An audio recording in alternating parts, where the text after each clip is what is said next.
Bismillahirrahmanirrahim. Assalamualaikum warahmatullahi wabarakatuh.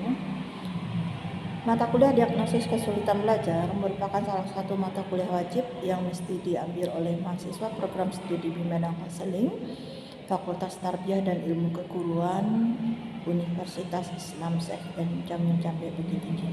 Mata kuliah ini terdiri dari 3 SKS, yang mana capaian yang diharapkan dalam mata kuliah ini adalah mahasiswa mampu mendiagnosa kesulitan belajar yang dialami oleh peserta didik serta mampu memberikan treatment atau perbaikan dari diagnosa tersebut, serta yang nilai plusnya adalah mampu memberikan pelayanan bimbingan konseling yang tepat untuk peserta yang mengalami kesulitan belajar. Diharapkan mahasiswa dapat menguasai dari konsep-konsep dan teori-teori ini serta mampu mengaplikasikannya dan mendukung dalam pelayanan bimbingan dan konseling. Terima kasih atas kerjasama semuanya, semoga memberikan kebermanfaatan untuk semuanya, dan alhamdulillah pada kesempatan ini berakhir untuk praktik dalam mata kuliah diagnosis kesulitan belajar. Assalamualaikum warahmatullahi wabarakatuh. Assalamualaikum warahmatullahi wabarakatuh. Kami dari kelompok 3 ingin memperkenalkan diri. Yang pertama yaitu saya sendiri, Vera Nofrianti, dengan NIM 2623034. Saya Dianinda Safira dengan NIM 2623038. Halo, perkenalkan nama saya Salva Oktaria dengan NIM 2623046. Saya Zaskia Rahmadani dengan NIM 2623047. SDN 08 Kubang Duo, Kota Ngawi Panjang terletak di Kecamatan Candong, Kabupaten Agam, Sumatera Barat. Sekolah ini berakreditasi B. Berikut dapat kita lihat ruangan kelas dari kelas 3 di SDN 08.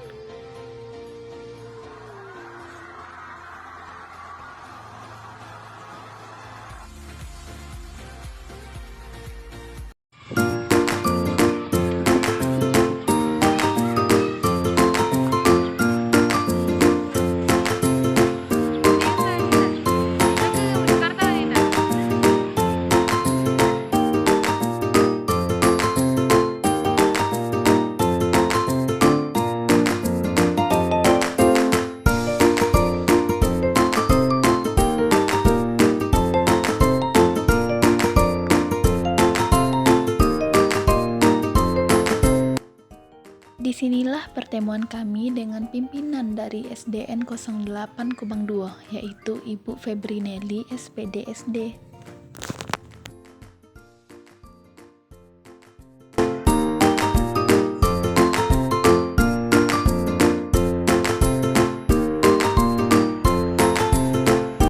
Dalam langkah 1, kami akan melakukan proses identifikasi nilai. Kami dapatkan ada 4 orang siswa yang perlu untuk diprioritaskan terlebih dahulu. Yang pertama yaitu ada Andika, yang kedua ada Sidik, kemudian yang ketiga ada Nizam, dan yang keempat itu ada Rafa. Jadi 4 orang siswa ini akan kami berikan bantuan terlebih dahulu di antara siswa-siswa yang lain. Dalam langkah 2 ini kami melokalisasikan di mana letak kesulitan belajar yang dialami siswa. Ada beberapa mata pelajaran yang sulit bagi siswa. Yang pertama yaitu mata pelajaran PPKN mengenai Pancasila, kemudian mata pelajaran IPAS mengenai perkembangan makhluk hidup. Kemudian ada mata pelajaran bahasa Inggris mengenai nama-nama hari dan nama-nama bulan. Kemudian yang keempat ada mata pelajaran seni budaya mengenai garis. Maka kami akan memberikan bimbingan untuk menuntaskan materi yang masih sulit tersebut. Ada nggak Pak masalah keluarga mungkin sehingga itu belajarnya kurang? Kalau dari 4 orang ini, 4 siswa ini yang dalam masalah keluarga mungkin kurang perhatian mungkin khusus dari orang tuanya. aktif bertanya ada nggak, Pak? Dari yang berempat. Melalui hasil wawancara dengan wali kelas, kami dapat mengetahui bahwa siswa S itu cenderung diam di kelas dan tidak sering menunjukkan perilaku merusak atau mengganggu ketenangan kelas. Sedangkan siswa dengan inisial N mengalami masalah mengenai kurangnya fokus dalam pembelajaran. Siswa dengan inisial A lebih sering melakukan tindakan yang mengganggu ketenangan kelas seperti keluar masuk kelas dan juga mengajak teman untuk bermain saat jam pembelajaran berlangsung. Dan yang terakhir, siswa dengan inisial R mengalami masalah yang serupa seperti siswa A, di mana sulit untuk mengikuti aturan di kelas dan lebih sering mengganggu teman dan keluar masuk kelas.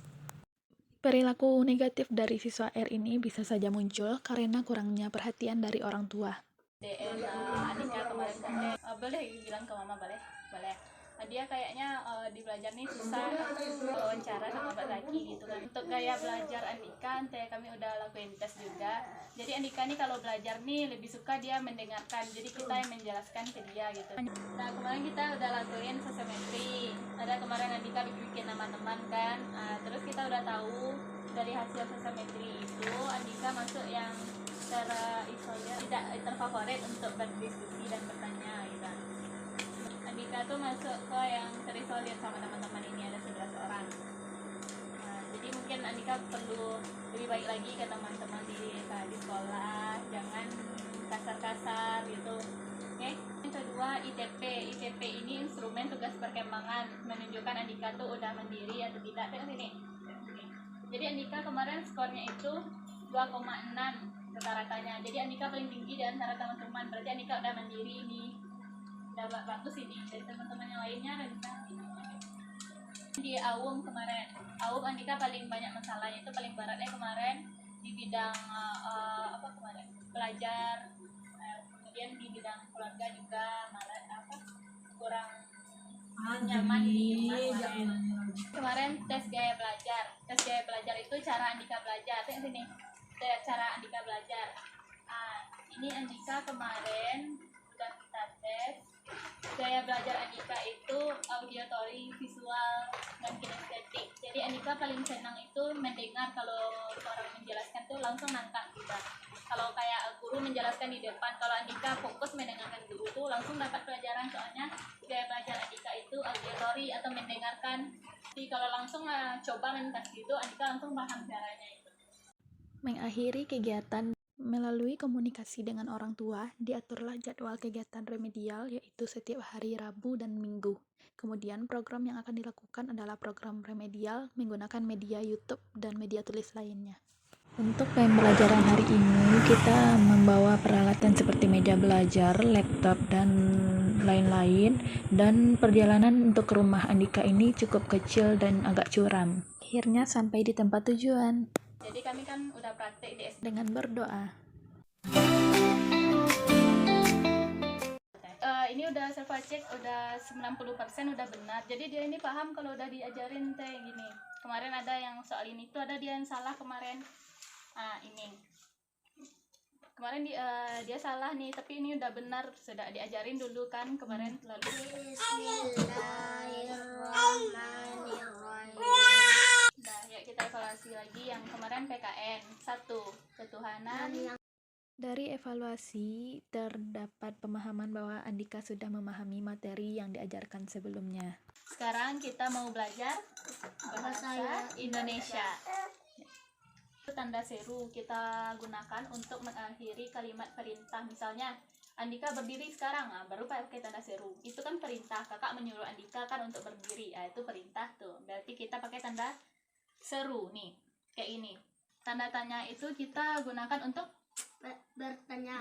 Bertanya. Misalnya, Andika udah makan pagi belum? Pakai tanda tanya kan? Udah makan? Udah. Lalu kita yang terakhir, huruf kapital. Huruf kapital itu kita gunakan untuk menulis nama. Misalnya Andika, berarti pakai A gede itu. Yuk kita nonton dulu video tentang gagasan pokok dan gagasan pendukung. Pernahkah kamu kesulitan memahami ide yang dibahas di dalam Kan? chat?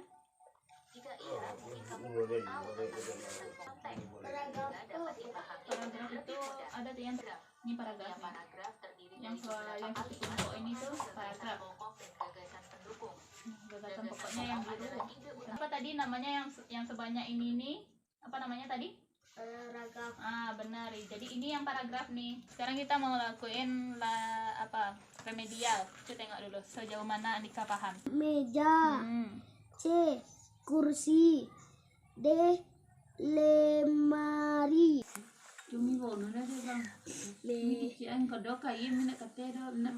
Jadi sekarang kita mau belajar apa?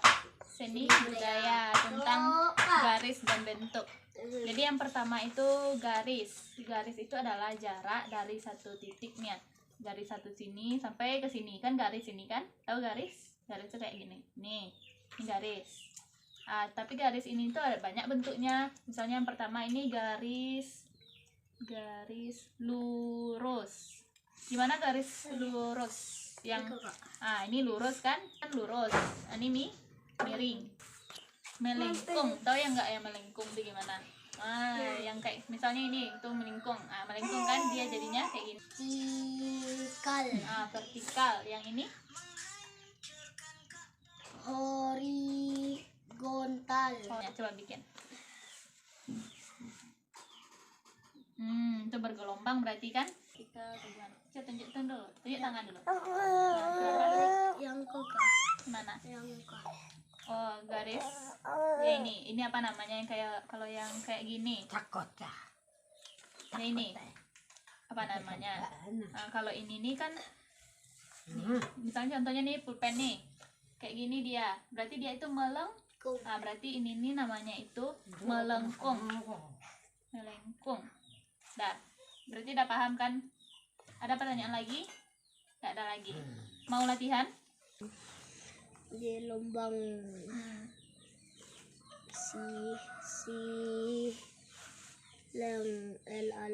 silang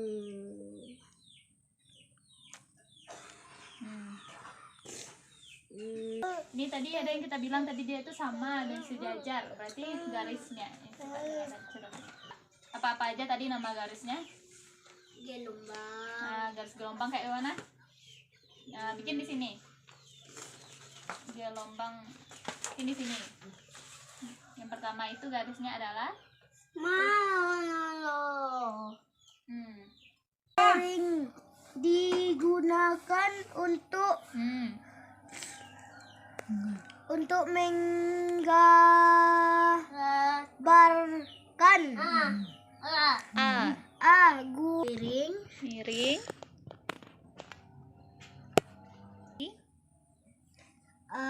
garis putus-putus. Ano, nyamuk sama nyamuk itu apa tuh? Apa tadi? Apa namanya?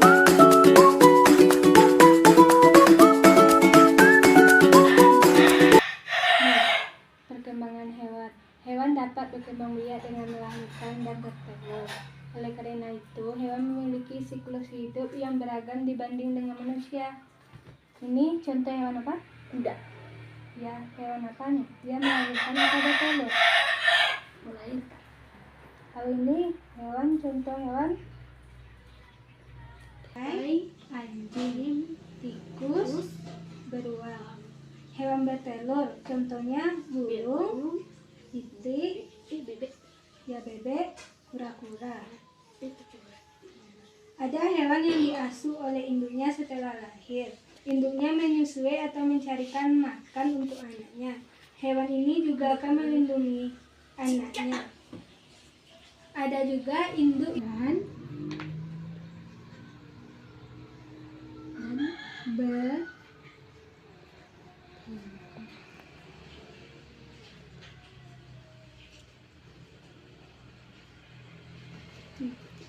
apa saja tahapan siklus hidup pada hewan? Apa tadi?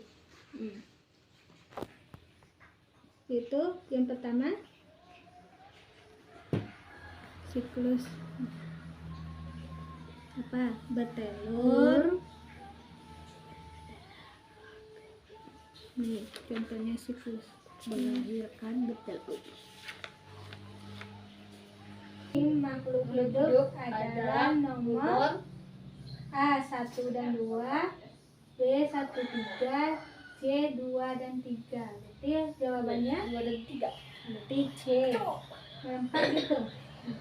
Ini kerang bergerak dengan cara apa? A. Melata, B. Berenang, C. Berjalan dan berlari. Berarti jawabannya A. Melata. 4 bagi 1 berapa sih, Dek? Nah, nih 4 dibagi 1. Nih 4 dibagi 1. 1, 1, 1, 1. Berapa hasilnya? 4. Ya. Kalau 9 dibagi 1? Ini 9.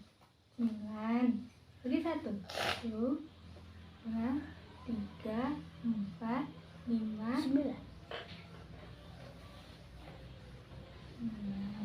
Coba buat 10 dibagi 10. 4, 5, 6, 7, 8, 9, 10. 5, 6, 7, 8, 9, 10. 1, 2, 3, 4, 5, 6, 7, 8, 9, 10. 1, 2, 3, 4, 5. 35. Coba bagi 5. Hitung. 1, 2, 3, 4, 5. Nah, ini. Teruslah. Coba gini. 5. Ini 5 juga. Hitung dulu. 3-nya 4 kali.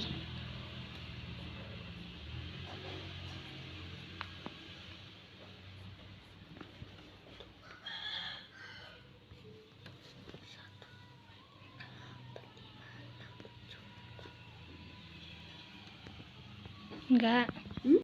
Bukan. Berapa? 2. 1 kali 3 lagi. 1 kali 4. 1 kali 5. 1 kali 6.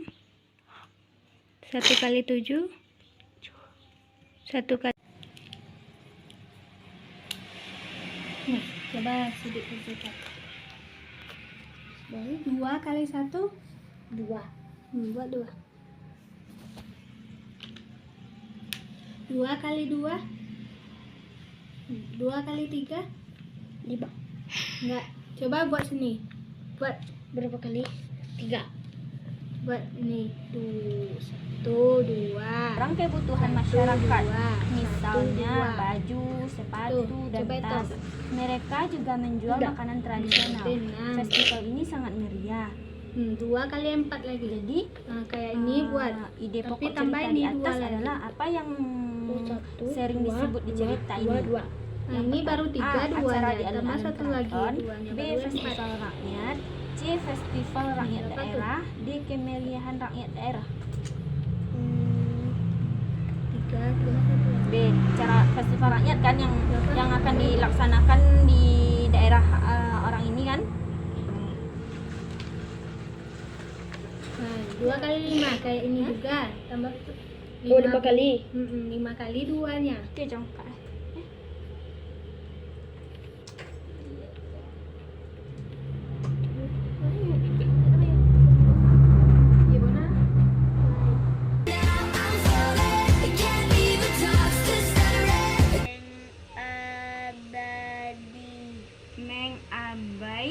Mengabaikan mereka.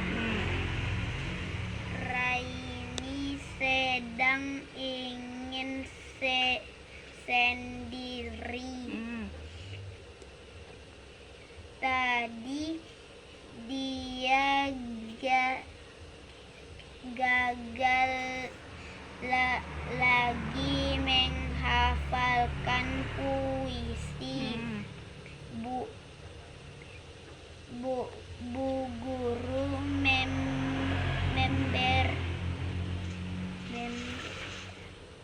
memberinya semangat untuk coba soal hari.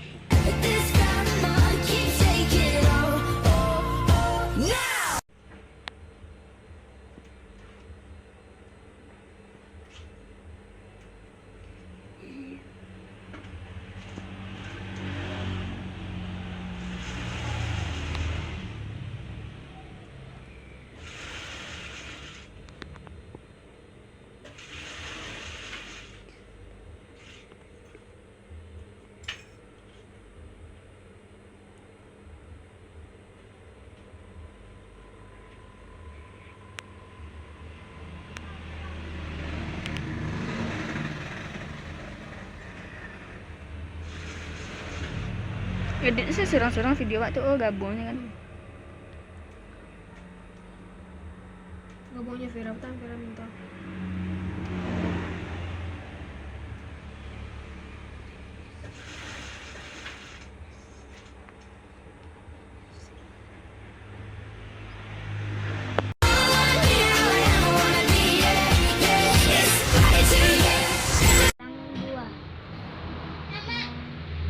Dua. Ya.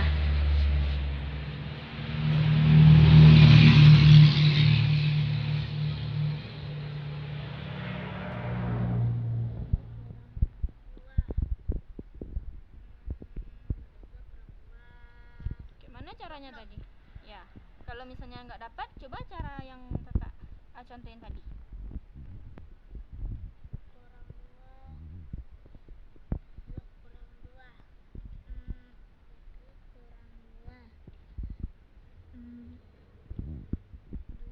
Pelajaran ada belajar lagi sama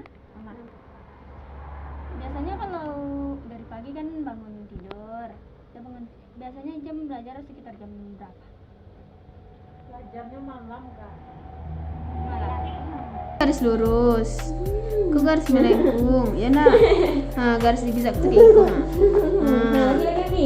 Setelah itu, ku garis tebal kan. Garis tebal tuh kayak digunakan dalam garis-garis nyata, bentuk garis-garis tepi tuh. Habis itu ada garis tipis. Nah, kan beda tuh garis tebal juga garis tipis kan. Nah, itu garis tipis tuh. Nah, kan ada beberapa macam garis vertikal, garis horizontal, sama garis diagonal. Jadi kalau garis vertikal tuh garis yang memanjang dari atas ke bawah. Kemudian kalau garis horizontal itu garis yang memanjang dari kiri ke kanan atau dari kanan ke kiri. Kemudian ada garis diagonal itu garis yang dibuat dari kiri atas, dari ke kiri atas lah ke kanan bawah, atau dari kanan atas ke kiri bawah. Gitu. Nah, paham kan? Bentuk itu adalah salah satu unsur dari karya seni rupa yang menentukan keberhasilan karya seni. Pokoknya bentuk itu adalah unsur dari salah satu unsur dari seni rupa yang menentukan keberhasilan seni rupa. Hewan yang tubuhnya terdapat titik adalah A. Gajah, B. Semut, C. Nyamuk, D. Kepik. Kalau gajah ada titik-titik di badan, enggak kan? Kalau semut enggak ada kan? Kalau nyamuk enggak ada kan? Kalau kepik, Rafa tahu kepik enggak? Apa ke ya? Enggak, kepik itu bentuk ada kumbang ketik yang warna merah ketiknya warna merah tuh ada titik-titik hitam di badan di apa? Tahu kan dia bisa tobang ketik ini warna merah titik-titik hitam. Jadi yang ada titik di tubuhnya itu kepik lah. Tengok kan contoh huruf yang menggunakan garis lurus. Nah, itu yang garis lurus ada. Yang A, yang B, yang C, yang D. Ya garis lurus aja, nggak ada lengkung ada. Tengok huruf P itu ada lengkung ada. P, X, Y, di antara P, X, Y ada yang bergaris lengkung ada? Ada apa? P. Kalau di antara E, G, W kok Apa yang garis lurusan? Yang garis lengkungan? G lah. Kalau ATK ada enggak garis lengkungan? Enggak. Kalau SOJ ada enggak yang garis lengkung? SOJ? Oga lengkung lah. Nah, oga lengkung. Jadi kalau memanggilnya. Gedang saya di sana. Saya selaku Kepala Sekolah SDN 08 Kubang 2 Kota Panjang mengucapkan selamat datang kepada mahasiswa UIN Bukit Tinggi yang telah mengadakan kegiatan diagnosis belajar siswa kami khususnya kelas 3, di mana anak-anak kami kelas 3 itu mengalami kendala. Jadi dengan adanya kegiatan diagnosis mahasiswa di sini, mudah-mudahan siswa-siswa kami ada mengalami perubahan. Jadi saya selaku kepala sekolah bekerja sama dengan wali kelas 3 telah melakukan bimbingan terutama sekali kepada adik-adik mahasiswa, sehingga andai kata dalam kegiatan ini ada pelayanan kami yang kurang memuaskan, kami mohon maaf yang sebanyak-banyaknya. Sehingga dengan kegiatan diagnosis ini ada perubahan lah bagi siswa-siswa kami di SDN 08 Kubang 2 Kota Panjang. Dan sekali lagi kami mengucapkan terima kasih kepada mahasiswa yang telah melakukan kegiatan di SDN 08 Kubang 2 Kota Panjang. Demikian saja yang kami sudahi. Wabillahi taufiq wal hidayah. Wassalamualaikum warahmatullahi wabarakatuh. Assalamualaikum warahmatullahi wabarakatuh. Tutup pintu. Saya wali kelas 3 di SD Negeri 08 Haru di Kota Panjang. Jadi telah dilaksanakan beberapa waktu yang lalu kegiatan dari mahasiswa Universitas Islam Negeri Bukit Tinggi. Itu kegiatan diagnosis kesulitan belajar siswa di SD Negeri 08 Kubang 2. Lalu untuk kegiatannya telah dilaksanakan kemarin beberapa pertemuan dengan siswa, dan alhamdulillah untuk kegiatan telah selesai dan kegiatan berjalan dengan lancar tanpa ada kendala yang berat dan segala macamnya. Jadi kegiatan ini telah dilaksanakan dengan kerjasama dengan saya selaku wali kelas dan ibu kepala sekolah di SD Negeri 08 Kubang 2 ini. Dan untuk siswa yang disasar untuk kegiatan ini, kegiatan mahasiswa ini, itu ada 4 orang dari kelas 3, dan keempatnya sudah dilaksanakan dari diagnosis kesulitan belajarnya sampai ke bimbingan belajarnya juga. Jadi alhamdulillah, dan semoga nanti kegiatan ini juga berdampak baik untuk anak yang terutama yang berempat, anak siswa kami yang berempat, dan juga untuk seluruh siswa umumnya. Jadi terima kasih saya ucapkan selaku wali kelas kepada mahasiswa yang telah melaksanakan di kegiatan di sekolah kami dan di kelas 3. Mohon maaf apabila ada kekurangan dari kami, dan apabila ada kesalahan, kami mohon maaf, dan terima kasih kepada mahasiswa yang telah melaksanakan kegiatan di sekolah ini. Assalamualaikum warahmatullahi wabarakatuh. Mengucapkan kepada semua pihak yang telah membantu kami dalam melaksanakan kegiatan diagnosis kesulitan belajar. Kemudian yang pertama, kami mengucapkan terima kasih kepada ibu dosen pengampu kami, yaitu Ibu Alfi Rahmi, MPD. Kemudian terima kasih kepada Kepala Sekolah SDN 08 Kubang 2 yang telah membantu kami dalam kegiatan diagnosis ini dan memberikan izin kepada kami untuk melaksanakan kegiatan diagnosis ini. Terima kasih kepada Ibu Febri Nelly, SPD SD, yang telah memberikan kami izin untuk melaksanakan diagnosis kesulitan belajar di SDN 08 Kubang 2. Terima kasih kepada Bapak Zakiul Amin, SPD GR, yang telah memberikan kami izin untuk melaksanakan kegiatan diagnosis kesulitan belajar di SDN 08 Kubang 2, yaitu tepatnya di kelas 3. Akhir kata kami tutup dengan wassalamualaikum warahmatullahi wabarakatuh.